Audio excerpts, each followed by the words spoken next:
इन खबर यूपी में आप सबका स्वागत है। मैं हूं हसीन अहमद।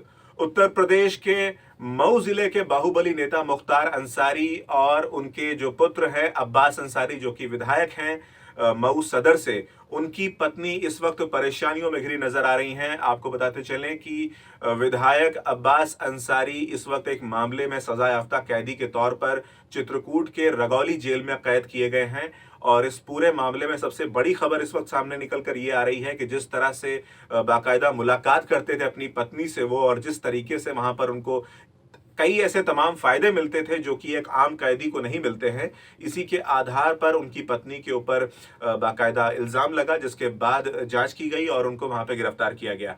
क्या था ये पूरा मामला, आपको बताते चले कि चित्रकूट की रगौली जेल में अब्बास अंसारी को कैद किया गया है।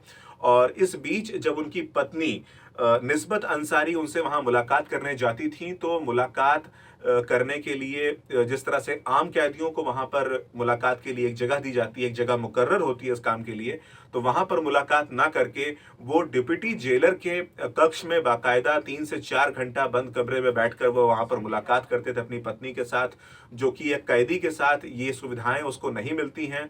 वहीं उसके साथ ही साथ वो अपनी पत्नी का फोन भी इस्तेमाल करते थे लोगों से बातचीत करने के लिए। और सूत्रों के हवाले से ऐसी खबरें भी सामने आ रही हैं कि पत्नी के इसी फोन से वो तमाम ऐसे गवाह जो कि उनके मामले में, उनके जो मुकदमे हैं उस मामले में जो लोग गवाही देने वाले हैं, उनको वहां से प्रभावित करने की कोशिश करते थे। वहीं उसके साथ ही साथ अभियोजन पक्ष के जो अधिकारी थे, उस केस से जुड़े जो अधिकारी थे, उन मामलों से जुड़े जो अधिकारी थे, उनको भी यहां से प्रभावित करने की कोशिश करते थे फोन के माध्यम से। फिलहाल आपको बताते चलें कि पुलिस अधीक्षक सुपरिटेंडेंट ऑफ पुलिस जो है वृंदा शुक्ला, इन्होंने जिलाधिकारी के साथ मिलकर रगौली जो कारागार है यहाँ पर छापामारी की, और उसके बाद उन्हें ये चीजें मिली कि किस तरह से कुछ ज्यादा फायदा उन्हें देने की कोशिश की जा रही है। जेल के अंदर उन्हें जो सुविधाएं मिल रही हैं वो सामान्यतः जो जेल मैनुअल है उसके आधार पर पूरी तरह से गलत है। फोन का इस्तेमाल कैदियों के लिए पूरी तरह से प्रतिबंधित है, लिहाजा फोन का इस्तेमाल नहीं किया जा सकता। वहीं उसके साथ ही साथ जिस तरह से देखा गया कि जेल में बाकायदा अपनी पत्नी के साथ 3 से 4 घंटे इत्मीनान के साथ वो डिप्टी जेलर के कक्ष में बैठकर, उसके कमरे में बैठकर अपनी बीवी के साथ वक्त गुजार रहे हैं, तो वो जेल मैनुअल के हिसाब से सरासर गलत है। लिहाजा इन तमाम आधारों के ऊपर उनकी पत्नी को जेल के बाहर तुरंत ही गिरफ्तार किया गया, कार्रवाई की गई उनके साथ ही साथ।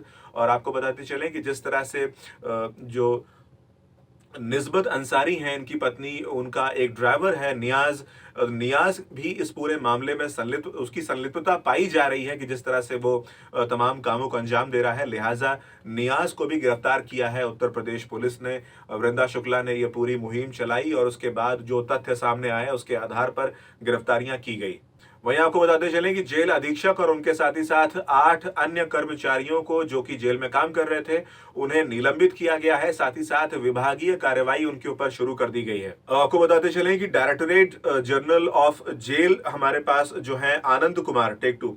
आपको बताते चलें कि directorate general of jail Anand Kumar, इन्होंने अपनी जांच रिपोर्ट सौंपी है डायरेक्टरेट इंस्पेक्टर जनरल यानी डीआईजी रैंक के ऑफिसर जो हैं प्रयागराज जेल इलाके के, उनको अपनी रिपोर्ट सौंपी है। और जांच में पाया है कि यहां पर कुछ ऐसे फायदे दिए जा रहे थे अब्बास अंसारी को जो कि उनके प्रभाव की वजह से उनको मिल रहे थे, और जेल मैनुअल के हिसाब से वो सरासर गलत है। ऐसे फायदे, इस तरह से फोन का इस्तेमाल करने की इजाजत किसी कैदी को नहीं मिल सकती है। लिहाजा उनके खिलाफ जांच किया गया और जांच में पाया गया कि निस्बत अंसारी तमाम तरह की सहूलियतें प्रदान करने के लिए अपने पति के साथ गलत कामों में लगी हुई थी, गलत कामों में लिप्त थी।